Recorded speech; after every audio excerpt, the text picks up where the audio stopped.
So hey everybody, it's Wednesday.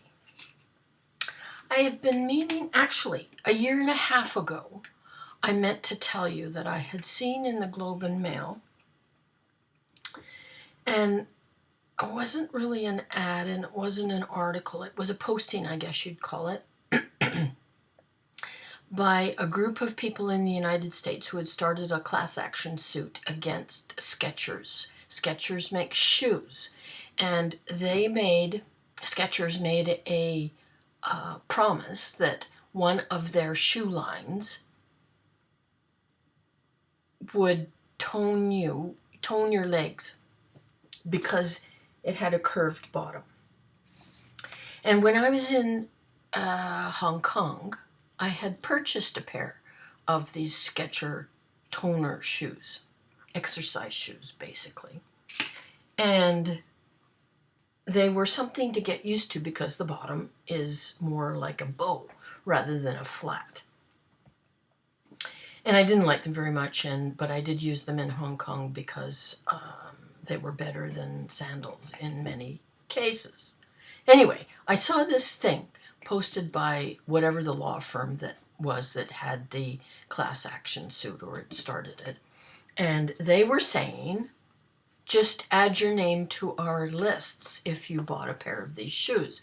And they wanted, the only proof of purchase they asked for was the brand number of the shoe.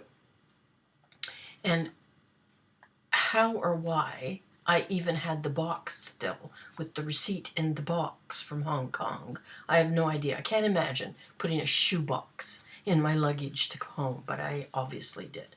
So I just on whim gave them my name and address, telephone number, and told them, answered the questionnaire about the shoes, and gave them the product number of the shoe. And I probably spent $65, maybe $70 on the shoes 2.5 years ago in Hong Kong. Anyway, all of this was a year and a half ago, and I had forgotten all about it. And guess what? Look, here is the letter that I got. Well, a letter. There was a check attached. See? And it was, guess what? Guess for how much it was. No, it wasn't a big, huge fortune, sadly. But it was for $200. I just went and put it in the bank. Now, isn't that kind of cool? I was happy. That was like finding $200. What else do I have to tell you? I have been meaning also, should have told you about the Skechers thing a year and a half ago, but I've been meaning to talk about these knitting marker things. When I was doing Arabella, you remember the shawl that Judy sent to me, Judy Mysteryglo, and I was knitting Arabella. I should have a drink in here. You needed to put stitch markers every so often.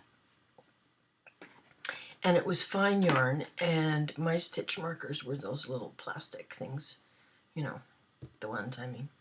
Anybody who knits knows. And I found them too thick. And Stacy, Very Pink Knits, I'm sorry, I'm trying to not cough, had talked about in her tutorial for knitting Arabella getting these pins with no coil in, safety pins that had no coil. And I found them, and there's what they look like. And you get, I don't know, I got 25 or so in a package for under $2. And it's just a little a little safety pin that pops open like that, see? And it's thin. And I just wanted to recommend them because I use them almost all the time now. It's got a nice loop on the top that fits on the needle, and this doesn't catch at all. So I was very happy with those. Although they're not very pretty. I got a card from Mike. It says it's a Vermont Holstein. Now, Mike is in Wisconsin. And I got a handmade card from Gigi. Cute, huh? It's diamonds and stuff with a nice note on it. And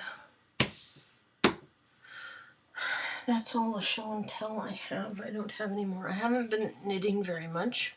I've just been sitting in a heap in my chair at night.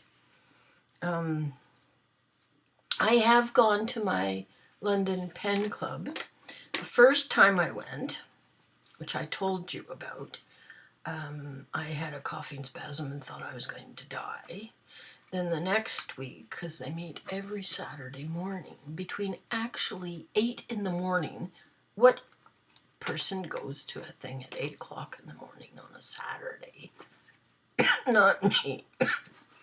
The next Saturday, it wasn't as bad, and this past Saturday I almost got through without having a coughing fit. But it's been very, very interesting. And last week, everybody was showing their metal pens, so gold and silver and chrome and whatnot, some copper pens.